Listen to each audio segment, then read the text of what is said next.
Hello, hello! Kumusta mga pamangkin? Uncle Bry here. Nandito na naman tayo sa isang bagong adventure. Ngayon naman ay bibisita tayo sa isang pinakasikat at pinakamagandang hardin sa buong Canada, ang Butchart Garden. These beautiful things that I've got, please stay.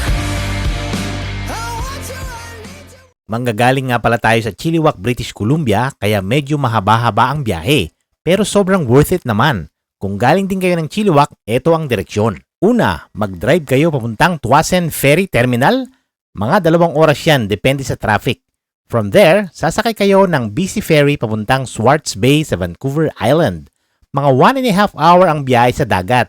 Relax lang habang nasa ferry. May food court at open deck para sa sea view. We are here at Tsawwassen Ferry Terminal. Pagkatapos nyo magbayad ng ticket, i-guide kayo ng mga staff nila kung saang lane kayo pupunta. Oo nga pala, pwede kayo magbiyahe with or without vehicle. Pero kami nagbiyahe with vehicle para hindi na kami magre-rent ng sasakyan pagdating namin sa destination.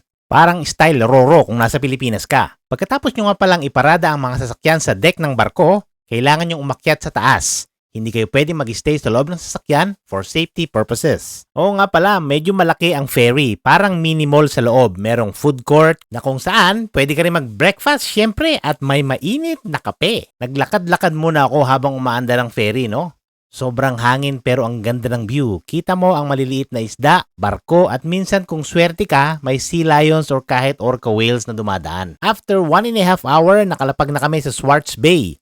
Mga 30 to 40 minutes na lang ang biyahe papuntang Butchart Gardens. Smooth lang ang kalsada at sobrang green ng paligid. Parang pinasok mo na talaga yung nature vibes ng island.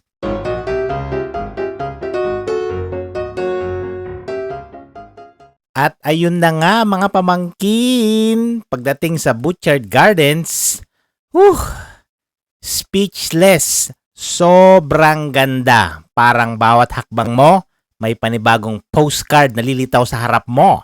May sunken garden, Japanese garden, rose garden. Lahat sobrang pulido at talagang alagang-alaga. Amoy na amoy mo ang mga bulaklak at kahit maraming tao, tahimik pa rin. Presko, magaan sa pakiramdam at para bagang nag-retreat ang puso ko. May ganon.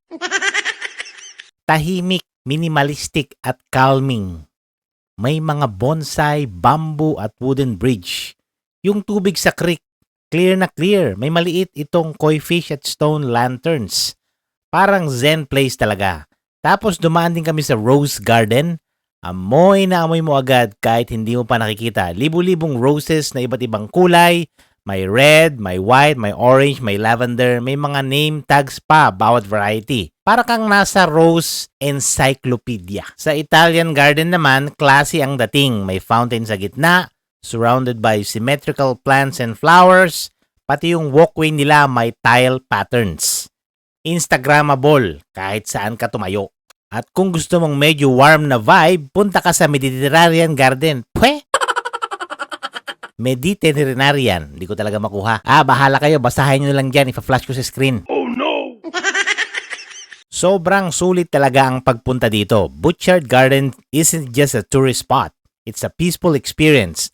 Parang retreat para sa mga mata, katawan at puso. Lalo kung stress ka, dito mo mararamdaman ang katahimikan. So hanggang dito na lang mga pamangkin, no? Kung nagustuhan nyo ang video na to, don't forget to like, share, and subscribe para mas marami pa tayong adventure na pagsasamahan.